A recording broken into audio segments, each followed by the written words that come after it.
Allah sendiri itu yang paling sopan. Sampai bilang untuk dirinya sendiri, kataba rabbukum ala nafsihir rahmah. Kataba itu mengharuskan, Allah itu mengharuskan dirinya untuk berbuat kasih sayang. Coba orang diwajib-wajibkan itu kan berat.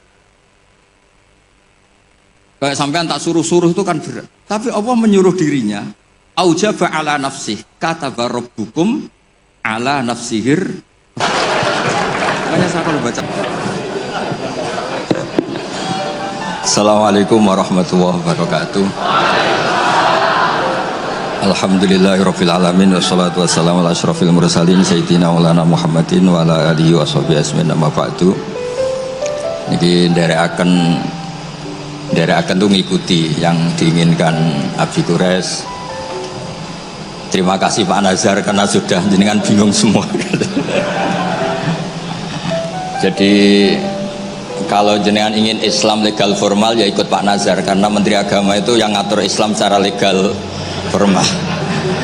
Kalau ikut saya berarti ya ilegal. Saya tadi guyon sama Pak Quraisy, menantunya itu bangga karena mertuanya bisa maksa Gus Bak datang ke sini.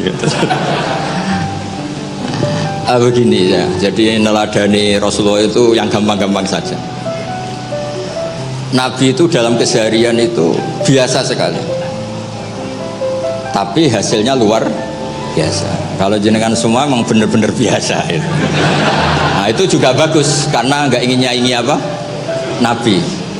Itu Mbah Mun guru saya sering bilang, Islam tuh nggak pernah trauma sama orang kayak jenengan. Traumanya itu sama orang khusyuk, orang bener, itu bikin trauma Islam itu. Karena yang ngaku Nabi, yang aneh-aneh itu, yang kayak Nabi mesti yang khusyuk-khusyuk, yang kayak jenengan tuh mesti tidak bisa. Karena untuk jadi kiai saja orang tidak percaya, apalagi jadi Nabi itu. Jadi maka bersyukurlah, karena Anda tidak mungkin mengaku sebagai Nabi apa? Palsu. Karena untuk jadi kiai saja orang nggak percaya. Saat tadi pagi saya setiap kesini itu mesti ngaji dulu di Begi. Jadi setahun itu pasti sudah lebih dari 3 kali.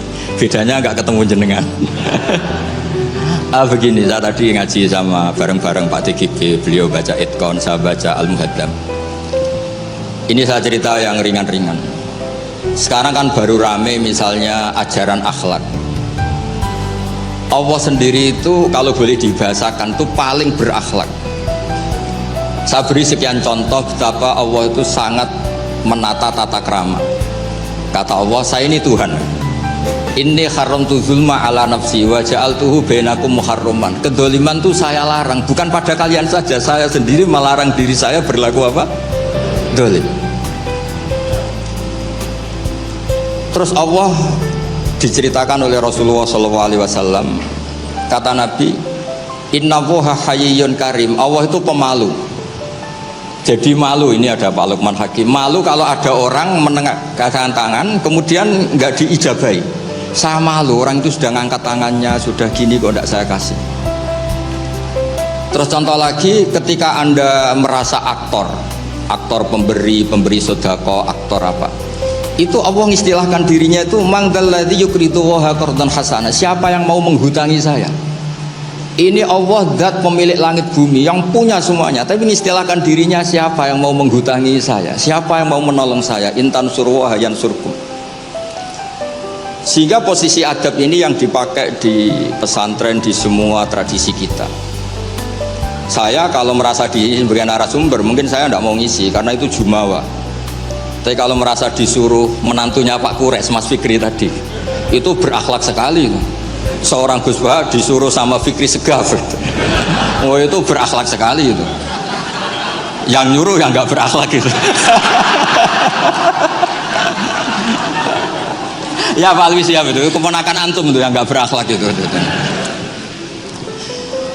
Jadi dulu Islam itu segampang itu. Di kitab Bukhari diterangkan. Nanti saya berdoa sama Allah supaya nanti ada isyarah supaya berhenti, jadi nggak lama-lama nanti. Nabi itu nggak jaga image, Nabi itu pernah jalan-jalan. Kebetulan saat itu mau haji. Itu dicegat sama perempuan, Imra'atun bin Khusam.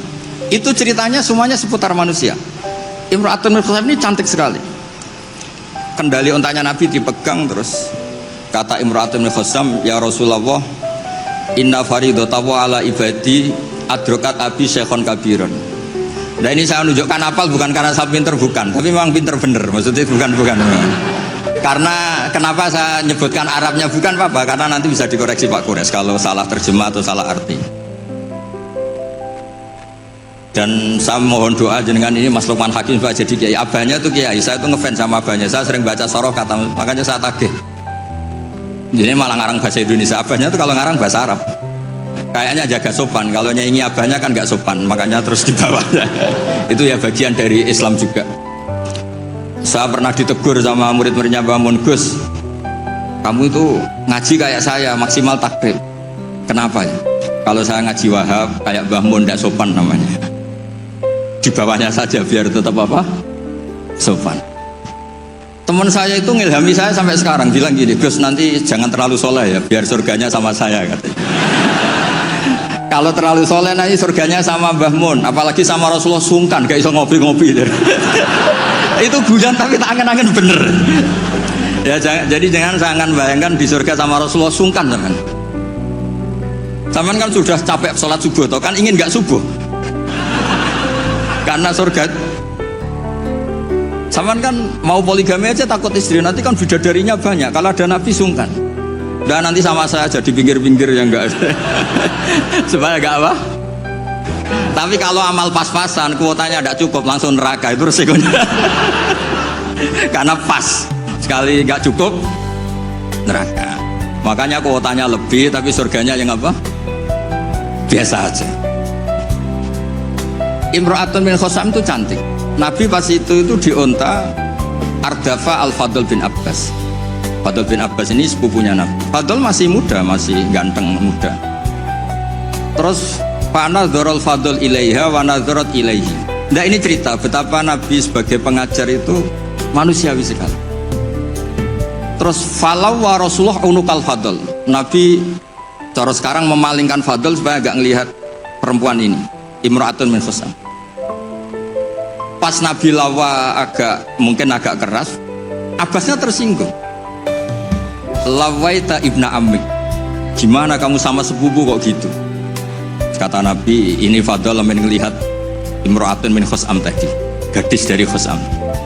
Nah ini supaya sama ngerti, jangan bayangkan Nabi itu terus orang kalau mau tanya kok di jalan nggak sopan, nggak berakhlak gitu.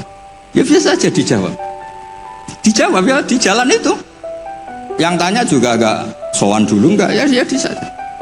Nah sekarang beberapa ustadz itu kalau ada orang tanya disuruh ke rumah, ternyata ustadznya masih belajar dulu. Itu nggak urusan sopan, ilmunya nggak cukup, kalau jawab langsung tuh nggak cukup. Terus dikemas sopan, nggak sopan tanya di jalan, di rumah pertanyaannya kasih dulu, ternyata belajar dulu dia. Oh itu bener-bener ustadz yang nggak sopan itu, kan nggak efisien apa nggak apa. Ini cerita di Sahih Bukhari. Inna faridatahu ala ibadi adrakat abi syekhon kabiran la yastati'u ayasbuta ala rahilah wa fi riwayatin ayastamsika ala rahilah. Afa ahujju anhu. Bapak saya itu tidak kuat haji. Dan sekarang haji sudah wajib. Ini gimana? Apa saya perlu hajikan? Itu awal ada haji niabah. Kalau di masyarakat disebut haji amanah. Jadi haji amanah itu tidak nunggu meninggal, orang stroke nggak mungkin haji itu sudah bisa digajikan apa? Aman. Saya itu punya teman kurang ajar sekali Pak Kures. Saking kurang ajarnya bapaknya itu hidup. Bapak kamu kajikan plus mahal, kok gaji plus masih 400 juta. Nunggu meninggal saja kaji amanah 10 juta cukup. Wah kurang ajar betul itu. Sudah gitu masih bilang malah infonya Gus kalau orang Madura berani 4 juta katanya. Wah ngawur betul kamu itu. Itu berkahnya orang tadi, gadis tadi tanya sama Nabi itu akhirnya haji makdum itu 2. Ini saya ngomong fikih supaya aman ngerti fikih. 1 amanat anil mayyit karena memang sudah tidak bisa haji. 2 amanat anil makdum. Kalau di fikih disebut haji apa? Amanat dari makdum. Orang hidup tapi nggak mampu apa? Haji. Terus saya bilang sama tadi yang agak kurang ajar tadi, ya kurang ajar betul maksudnya. Sini, bapak kamu biar memutuskan haji sekarang meskipun stroke masih bisa ngomong, masih Gus, masih ingat hartanya masih Gus. suruh haji sekarang, di makdub sekarang. Pak, jenengan harus haji karena mampu. Tapi itu nggak iso, amanah Pak. Ternyata amanah kalau masih hidup tuh mahal, jual Innova. Walhasil terus sudah dihajikan amanah, orang itu meninggal. Mendingan mati Gus, murah, tadi masih mahal katanya. Terus saya bilang gini, nah ini saya ngomong fikih biar Mas Fikri itu nggak salah lah, milih dewan pakar saya itu nggak salah, memang kayaknya memang kredibel. Saya sudah pamit sama Abi Gures. Itu di Sajaratul Ma'arif ada babu zikri manaqiban nafsi, babu zikri rajuli manaqiban nafsi. Bab seseorang itu boleh menyebut kelebihan dirinya kalau itu untuk kepentingan umat. Buktinya Nabi Yusuf ngendikan inni hafidun alim, urusan keuangan pasrahkan saya, inni hafidun alim. Dan semua nabi mesti ngendikan inni lakum nasihun amin, saya ini orang yang punya niat baik. Jadi kata bapak saya kalau didik saya, tawadhu haram zaman akhir. Kenapa? Karena itu bentuk gak tanggung jawab. Disuruh mimpin negara gak mau, ngimami masjid gak mau, disuruh mulang gak mau. Ternyata karena gak mau tanggung jawab. Jadi tawadhu sama gak tanggung jawab itu bedanya sedikit. Sampean tawadhu apa gak tanggung jawab? Iya kan banyak orang tuh gak berani nyai. Wah saya dereng sakit gini, tapi komen. Kacau itu. Saya teruskan. Sehingga dulu yang dialami Nabi itu ya biasa. Sampai di Bukhari dibabkan berkali-kali. Babul futya fit thoriq. Bab Nabi itu biasa ngasih fatwa di jalan. Ada lagi dibabkan babu hajil mar'ati anir rojuli. Biasanya di fikih itu kan pola ibadah lelaki sama perempuan kan beda. Tapi di bab haji niyabah, ini ada Buya Asin Sakho, itu perempuan boleh menghajikan bapaknya. Makanya diulang lagi babu hajil mar'ati anir rojuli, bab perempuan menghajikan lelaki. Kayak apa luar biasanya Nabi. Jadi Nabi itu kesehariannya biasa. Makanya Anda tidak usah khawatir misalnya di pesantren atau di komunitas Jawa atau di komunitas orang Timur, orang Indonesia mendidik akhlak, takut itu terlalu apa gitu, gak usah khawatir. Allah sendiri itu yang paling sopan. Sampai bilang untuk dirinya sendiri, kataba rabbukum ala nafsihir rahmah. Kataba itu mengharuskan, Allah itu mengharuskan dirinya untuk berbuat kasih sayang. Coba orang diwajib-wajibkan itu kan berat. Kayak sampean tak suruh-suruh itu kan berat. Tapi Allah menyuruh dirinya, aujaba ala nafsih, kataba rabbukum ala nafsihir. Makanya saya kalau baca Quran tuh sering nangis. Cara boleh dibahasakan tuh sekesatria itu Allah ngelola alam raya ini. Makanya dulu tuh banyak ulama itu pede. Saya tadi jagungan sama Pak Kures. Ulama dulu tuh pede. Kalau mau mati itu senengnya minta ampun, seneng sekali. Nggak kayak jenengan, hidup gak berani, mati ya gak berani, itu wah, itu kacau itu. Mati itu dulu, ini cerita orang dulu. Kenapa ada tarian Jalaluddin Ar-Rumi, tarian kematian, tapi tidak usah ditiru, nanti dianggap aliran sesat. Karena di Indonesia itu kalau aneh-aneh terus bisa di-SK aliran sesat. Meskipun Pak Menteri tadi sudah pulang, tapi kalau tahu sampean sesat langsung dikasih itu. Itu Jalaluddin Rumi pas mau meninggal tuh santri-santrinya nangis. Terus kata beliau, kamu harusnya nggak usah nangis, kamu harusnya seneng. Kamu punya guru yang sekarang mau ketemu sama yang sangat dicintai. Kamu itu santri bodoh betul. Gurunya mau ketemu yang dicintai kok kamu nangis. Ayo tertawa semua. Tapi kalau kamu praktekkan, di Bengkolang orang banyak kamu.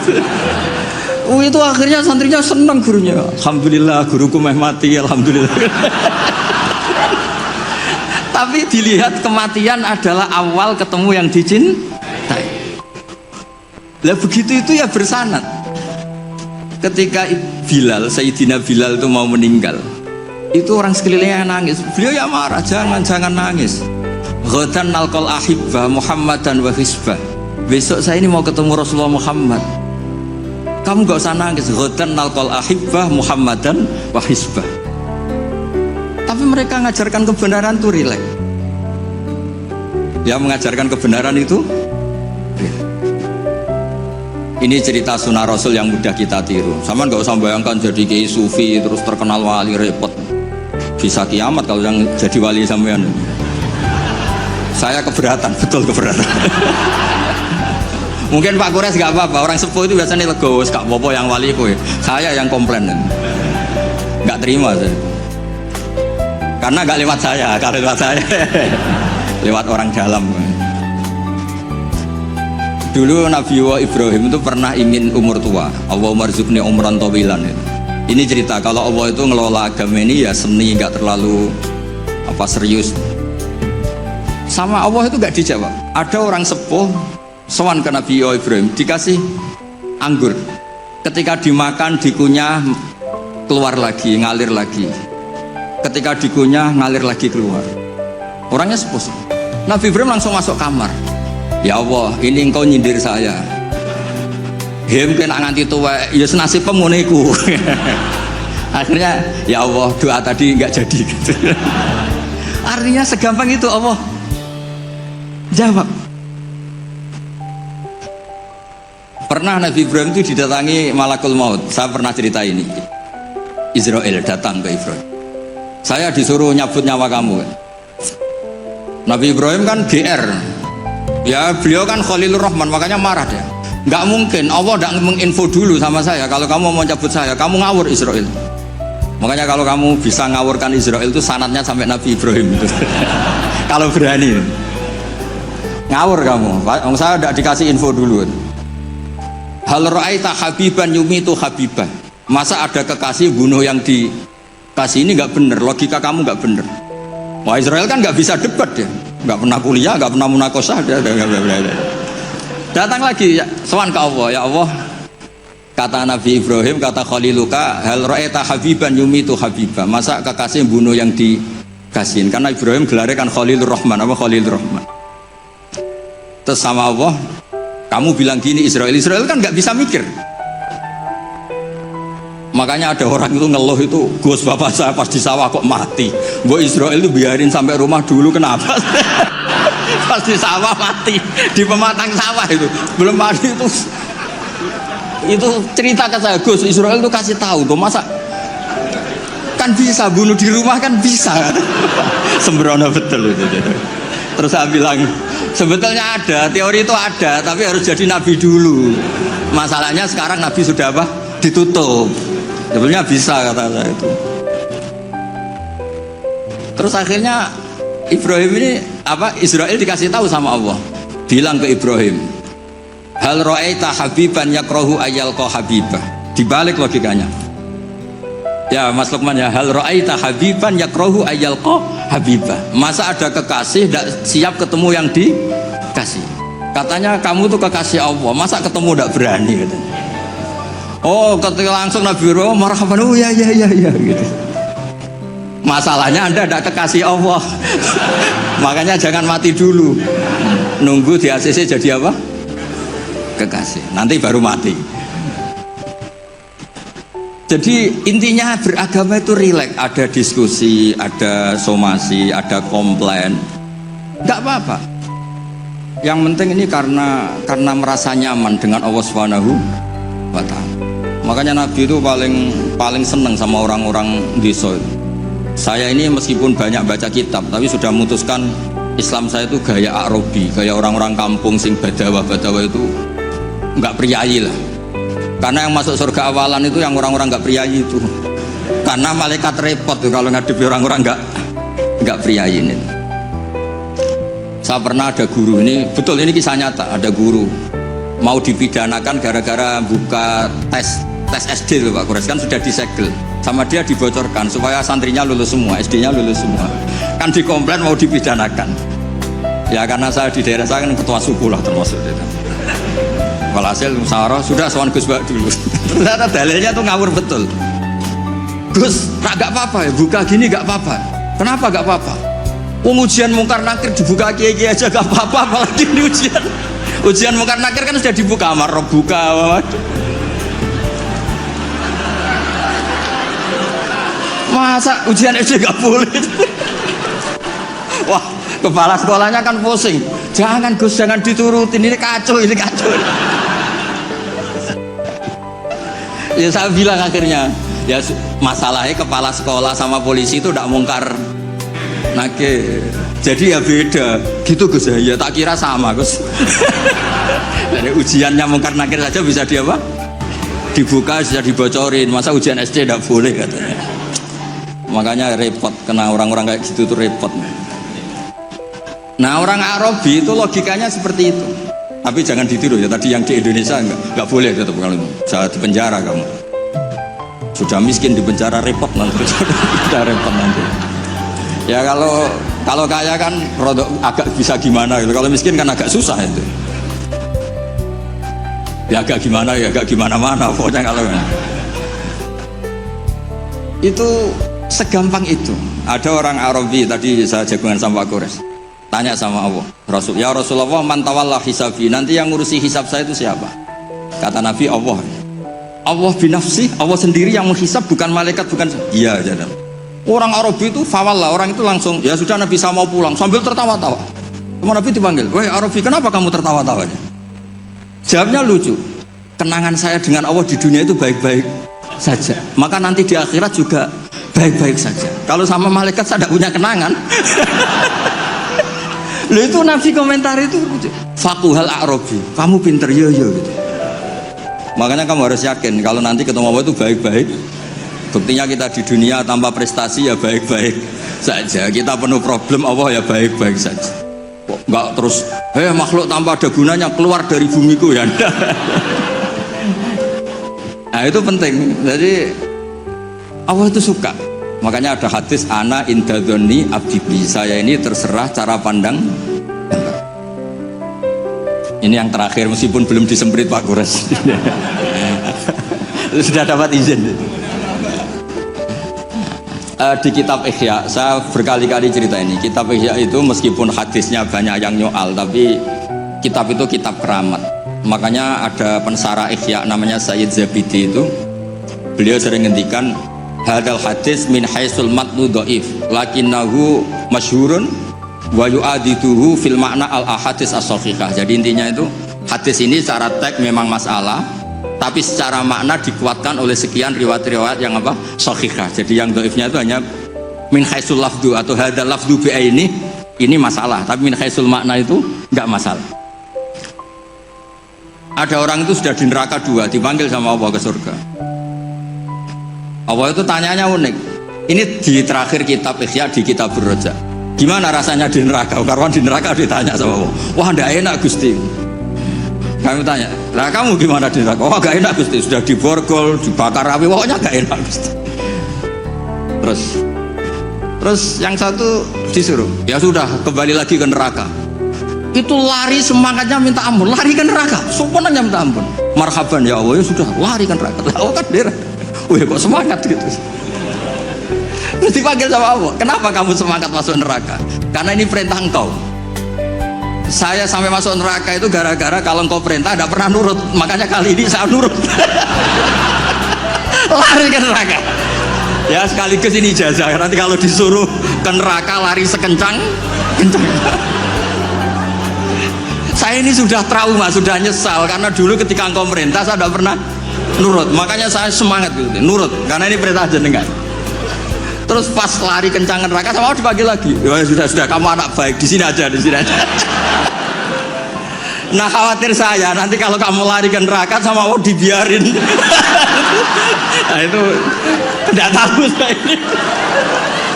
Tapi berkahnya ngaji ini kamu husnudzon saja, nanti dipanggil loh. Oh anak baik, tak suruh langsung apa? Langsung lari. Itu cerita di Ihya. Yang kedua, yang satu agak bandel. Ayo kamu kembali lagi ke neraka, kamu kan penghuni neraka. Diam saja. Terus kenapa kamu diam? Teman kamu lari kok kamu diam? Saya itu yakin ketika engkau memanggil saya ke surga itu tidak akan lagi mengeluarkan dari surga. Itu keyakinan saya. Sampai tadi GR. Terus sama apa? Ya sudah. Anak indadzoni abdi. Jadi dua-duanya itu benar. Jadi segampang itu beragama. Nanti di akhirat gak ada komentator, gak ada analis, gak ada aman. Jadi tidak bisa kamu menganalisis Allah nanti mau apa ya? Tidak bisa. Apalagi masuk TV, gak bisa. Jadi hubungan dengan Allah itu segampang itu. Nah, saking gampangnya hubungan dengan Allah itu Nabi pernah bikin MOU sama Allah, dan itu yang dipakai seluruh kiai di seluruh dunia, di semua kitab. Ya Allah, manusia itu kan tempat salah dan lupa. Bu ya Allah, jangan langsung menghisap kalau ada manusia salah dan lupa. Loh, itu sama Allah diturutin. Makanya Nabi ngendikan, uqtitu khamsan lam yu'tahunna ahadun qabli. Di antara yang disebut tuh khawatimu suratil Baqarah. Coba kita ini disuruh Nabi dan dilegalkan Allah. Enggak terima menteri agama, yang legalkan Allah Subhanahu wa taala ini.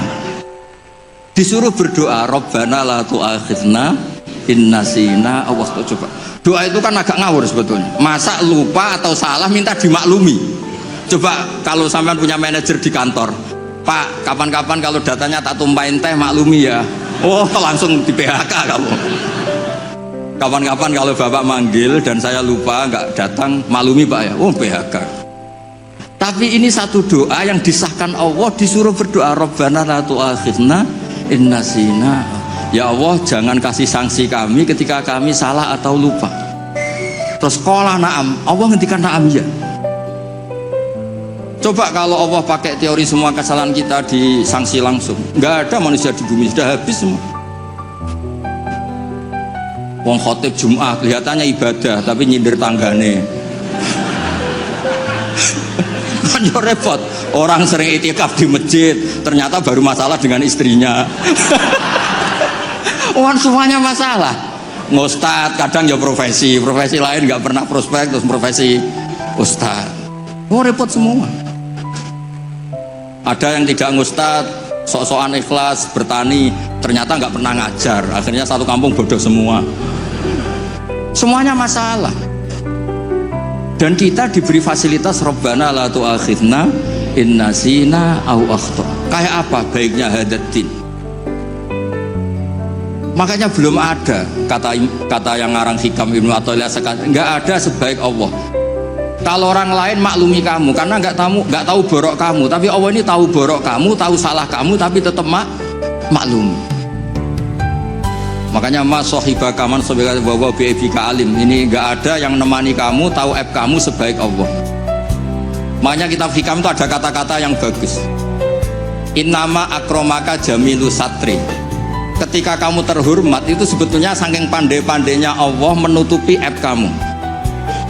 Coba misalnya rata-rata ini bapak-bapak, ibu-ibu nikah sama perempuan itu pilihan terakhir apa pilihan sejati? Terakhir kan?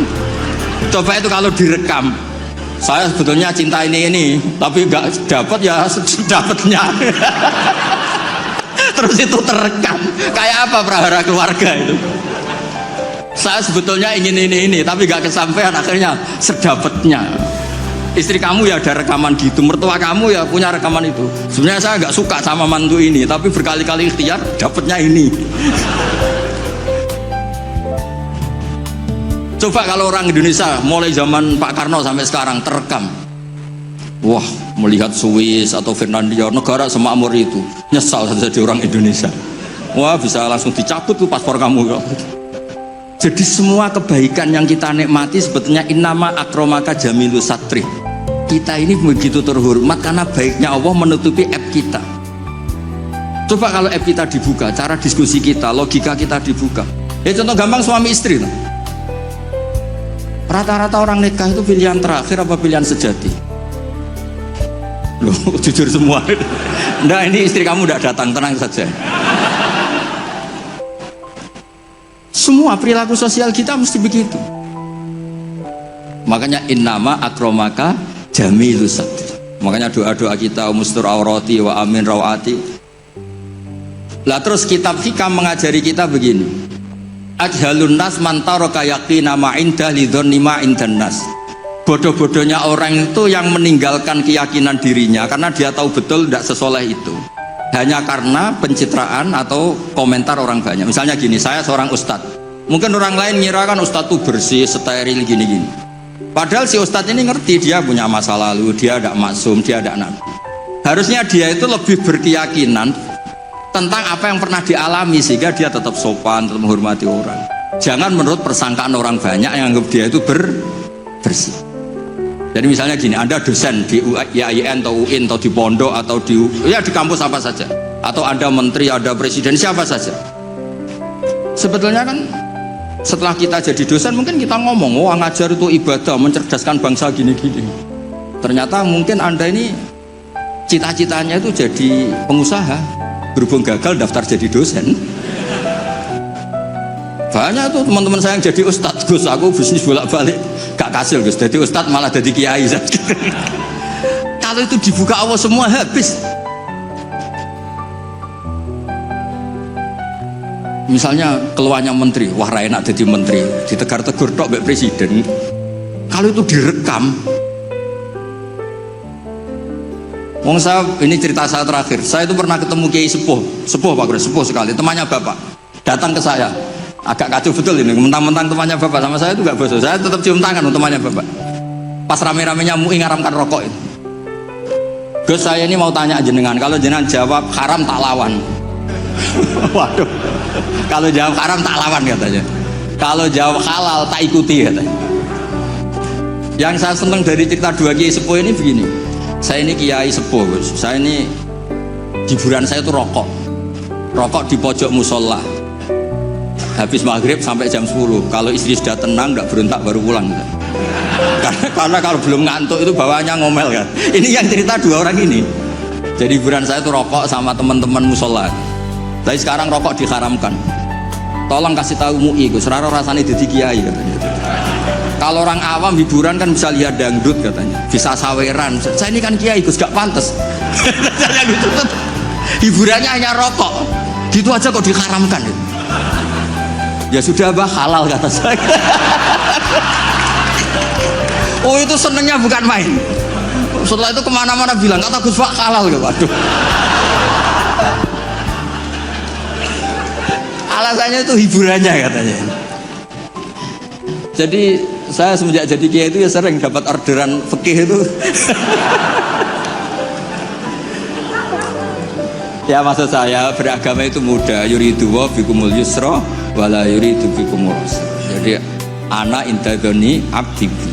Makanya sampean harus yang seneng, yang ceria. Karena ini untuk ngelawan setan. Setan tuh suka kalau orang Islam tuh susah, kemudian menyalahkan agama ini, menyalahkan sistem alam raya ini sehingga tidak ridho dengan kodok. Makanya disebut innaman najwa minasyaitoni liyahzunal ladzina amanu. Jadi kalau pikiran yang ngajak susah itu minasyaiton. Berarti yang ngajak seneng itu minallah. Makanya saya ini ustadz beneran ini karena ngajak orang seneng gitu. Kalau yang ngajak susah itu masalah itu. Wong jelas di Quran la tahzan, jangan susah. Enggak ada di Quran la tafrah, itu enggak ada. Yang ada qul bi fadlillah wa bi rahmati fa bidzalika falyafrahu. Ya saya pernah dikomplain sama kiai-kiai yang khusuk-khusuk Pak Kores. Gus ini nanti kalau maghrur orang gara-gara ngaji jenengan isane seneng tok terus atau susah. Terus saya bilang masalahnya apa? Kalau nggak tahu susah sampai akhirat kan bagus kata saya. Terus tapi terus saya naik dewe fasek. Oh nak fasek gue asli sedurunge ngaji aku wis fasek.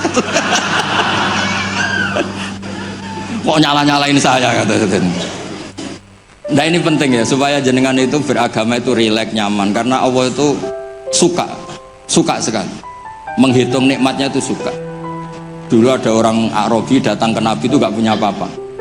Terus tanya, ya Rasulullah engkau menyuruh saya syukur, saya ini gak punya apa-apa. Nyukuri apa? Istri gak punya, harta gak punya, semuanya gak punya, saya nyukuri apa?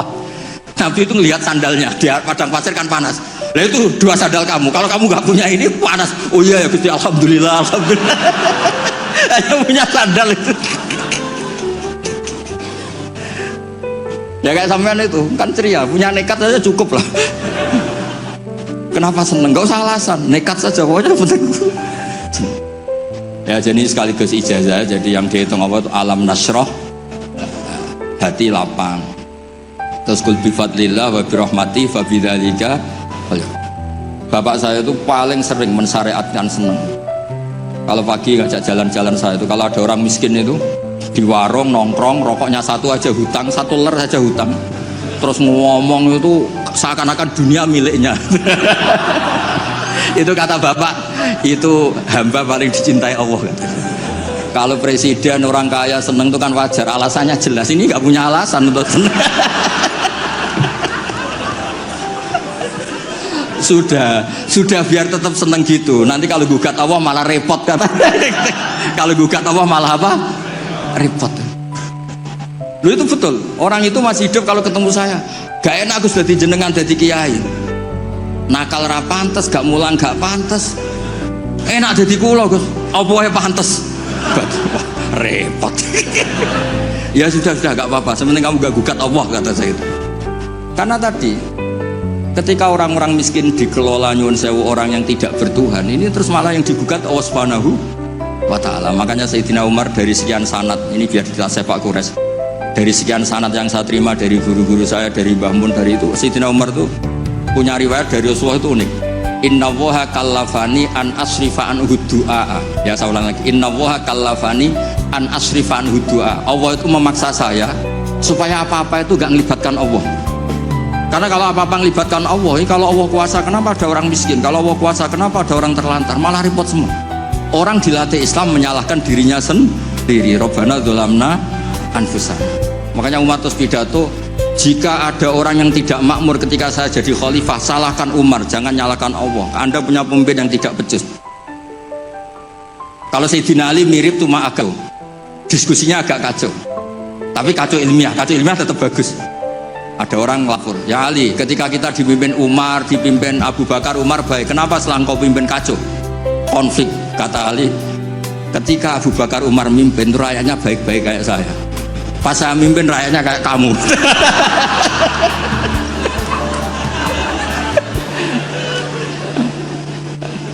Makanya nanti kalau kamu nyalakan saya, zaman Mbah Mun gini, zaman Gus Pak gini, pas Mbah Mun ngiai, santrinya kayak saya. Pas saya ngiai, santrinya kayak kamu. Nggih, ngoten. Assalamualaikum warahmatullahi wabarakatuh.